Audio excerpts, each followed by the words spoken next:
இந்த கண்டன கூட்டம், இந்த கூட்டம் வெறும் முதலமைச்சரை எதிர்த்து சொல்லக்கூடிய கண்டனம் ஆர்ப்பாட்டமா? இல்லை. மாண்புமிகு முதலமைச்சர் அவர்களே, நீங்கள் எதிர்க்கட்சி தலைவராக இருந்த பொழுது ஜெயராஜ் பெனிஸ் அவர்களுடைய லாக்அப் டெத்தில் ஒரு முறைகேடு நடந்த பொழுது கடுமையாக நீங்கள் மக்களிடம் போராட்டம் நடத்தினீர்கள்.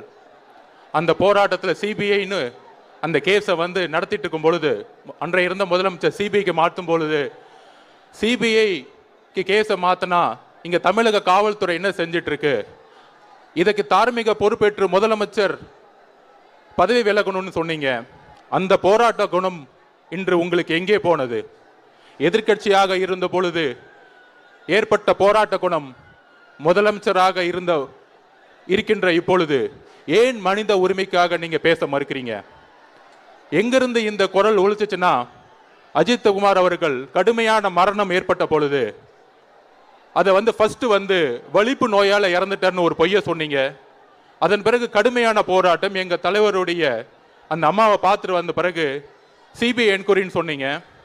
அன்றைக்கு சிபிஐ என்கொயரி தவறுன்னு சொல்லும் போது ஏன் இங்க எஸ்ஐடியை போடல? அப்ப இன்னொரு நாடகம் நிகழ்த்தினீங்க. அந்த இழப்பு ஏற்பட்ட அந்த அம்மா கிட்ட சாரிமான்னு சொன்னீங்க. உங்கள் தேர்தல் நாடகம் அங்கதான் வெளிப்பட்டுச்சு. அந்த தேர்தல் நாடகம் என்னன்னா, மதுரை ஹைகோர்ட் இந்த கேஸை எடுத்து உண்மையை வெளிக்கொண்ட பிறகு சாரி சொன்னீங்க. ஆனா அதே மதுரை ஹைகோர்ட் சொன்னிச்சு, இதுவரை 24 பேருக்கு ஏற்பட்ட மரணம் ஏற்பட்டது இருக்கே அப்படின்னு மதுரை ஹைகோர்ட்டை சொல்லும் பொழுது, அப்பொழுது எங்கள் தலைவர் ஒரு உத்தரவிட்டார். ஒட்டுமொத்தமா 31 குடும்பத்தையும் சந்திக்க வேண்டும் என்று சொன்னார். அரசியலுக்காகவா? இல்லை. இல்ல உங்களை மாதிரி ஓட் பேங்குக்காகவா? இல்லை. 31 பேரும் எந்த மாவட்டத்தில் இருக்காங்க கூட எனக்கு தெரியாது. ஆனால் 31 பேர்ல நேற்று 20 குடும்பங்களை சந்திக்கும் பொழுது ஒவ்வொரு கண்ணீரும் இரத்த கண்ணீராக மாறியது நேற்று. அதற்கு உண்மை வேண்டும். என்ன உண்மை வேண்டும்?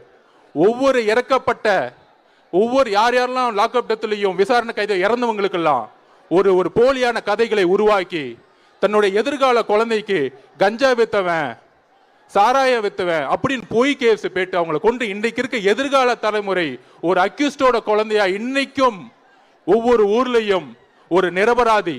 மாண்புமிகு முதல்வர்களே, ஜெய் பீம் படம் பார்த்து நீங்க சொன்னீங்க, படத்தை பார்த்து அழுகுறதானே உங்க வேலை, உண்மையை பார்த்து அழுகுறதா உங்க வேலை கிடையாது. அந்த படமும் உங்க மகன் தான் எடுப்பாரு. அந்த படத்தை பார்த்துட்டு சொன்னீங்க, எனக்கு 3 நாளா தூக்கம் வரலன்னு ஜெய் பீம் படம் பார்த்துட்டு. மாண்புமிகு முதலமைச்சர் அவர்களே, கோகுல் ஸ்ரீ 17 வயசுல லாக்அப் டெத்ல ஒருத்தர்